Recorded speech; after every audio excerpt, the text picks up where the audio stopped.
We are over a nice campfire here and we are boiling water. So I got this 12-liter wok made for a campfire. So I got it set up on a tripod here with a hook, and we just got it hovering over where the campfire will be. We're going to get this lit up, and then we'll at least boil some water in this thing. But this thing's going to be fun.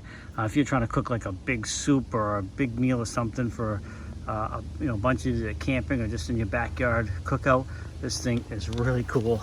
The size of this cover here, and then the inside there. So, real nice quality cast iron. I really like it a lot. So I got the pot over the fire right here.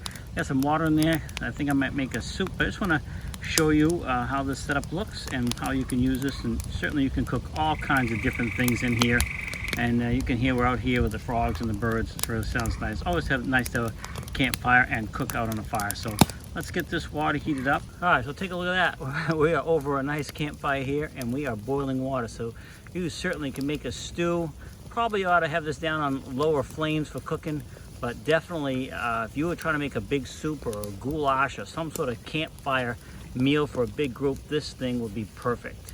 Having that cover on there made it really kick up and boil pretty quickly, but definitely very happy with it. Now this company was nice enough to send this out to me so I could do this review, and I really appreciate it.